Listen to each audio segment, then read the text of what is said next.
Hi all my friends. I want to go ahead and answer the question that everybody has been asking, and that is about getting another dog for Milo. And so the answer to that one is no. I want to go ahead and get that out because I know losing Buster has been so recent, and everybody's been so concerned about Milo.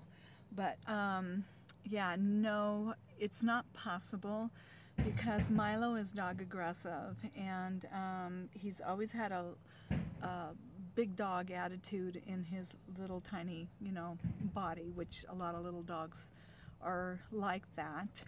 Now, I'm a former professional dog trainer, and even then, we can battle aggressive issues in dogs. I mean, it can happen, and there's a lot of circumstances that brought that on, and because of his personality. I tried to take him to work when he was a baby, and I worked in a very busy store and a lot of dogs. I did a lot of classes a week, and so what happened is there was a lot of big dogs that came in. They thought he was prey, like a little rodent, because he was only, just a couple pounds for so long. When he became 2, he finally got to 9 pounds, sorry.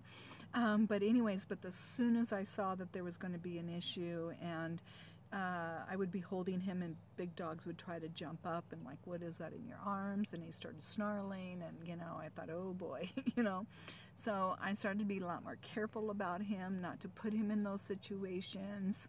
And then to the point that I just said, this isn't going to work, and I stopped bringing him, and I would just bring Buster, because Buster always had the outgoing, peace, love, everybody, let's all get along. So my Buster actually was my demo dog, later on, most of the time, instead of Milo, because of his issues. But the other thing too is,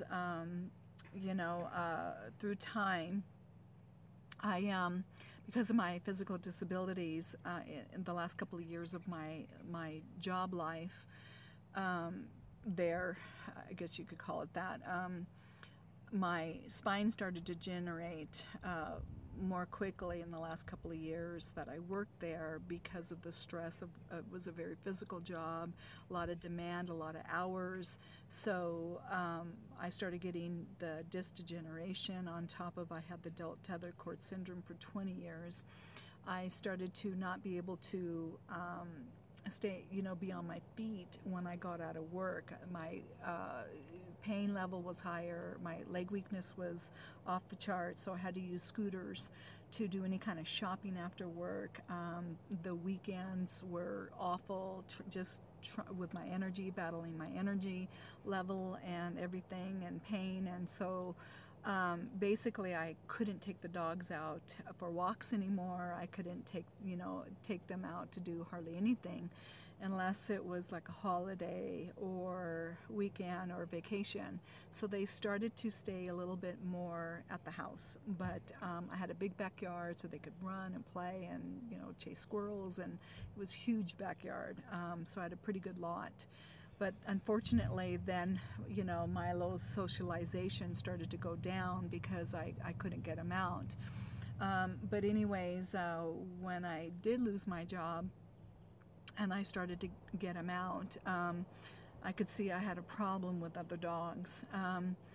The other thing is, then last year Buster got attacked when I was at the park, and a dog slipped out of the collar and came after Buster in a heartbeat. And because I had Milo up in my arms because I saw the breed of dog, and I knew it was a breed that could be a problem. So I picked up Milo right away, and I started to go behind the bench to let them have the path. But before you know it, the dog came out of the collar, and which no one could predict that would happen, and was on Buster on a heartbeat. So by the time I realized what was happening, I was with somebody and tried to pass Milo over to the friend. And then, hold on a second. I just got some neighbors that came in, so I've been trying to get this filmed. Anyway, so I handed Milo over to the friend, and then and then I fell, and as the dog kept attacking Buster, and I was trying to save Buster, and so Milo obviously witnessed that. They can hear everything that's going on. They're aware that there's danger, and the screams from Buster will stay with us for a lifetime, and then, you know, me trying to save Buster. And so anyway, so that has stayed in his little brain, and so then Buster became aggressive after that, which he never was, and then they would feed off of each other, and so that's made that situation a lot worse. The other thing is, so it wouldn't be fair to bring another dog into his world. Okay, sorry, it's been busy today.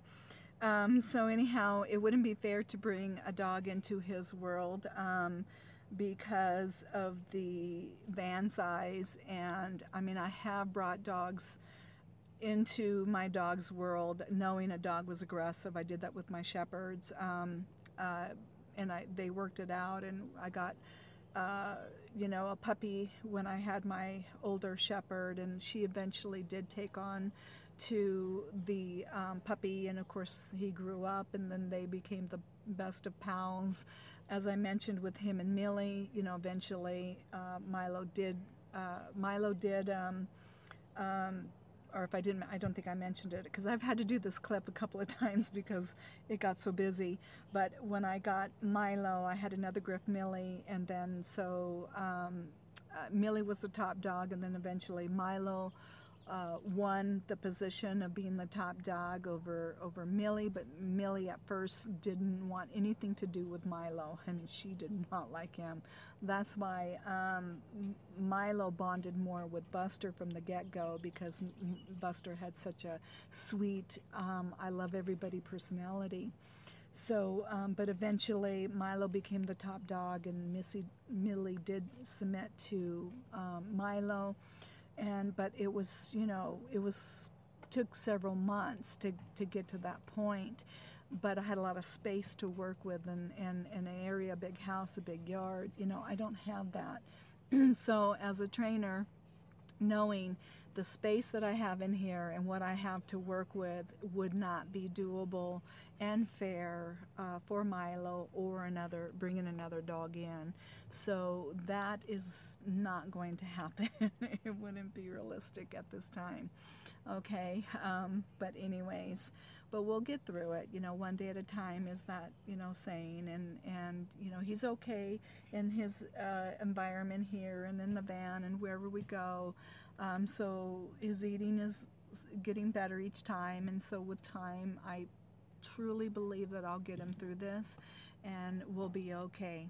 All right, so I don't want this to get too long, but I just kind of wanted to give you the you know, the history a little bit, and why I wouldn't do that. It's not the right timing and environment situation to try to bring in another dog. And remember, he's missing Buster.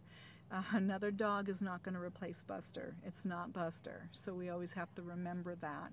And it would just aggravate him more than it would be to comfort him at this point, because that dog would never be Buster. Okay? All right, so I love you all, and I'll see you all in the next video.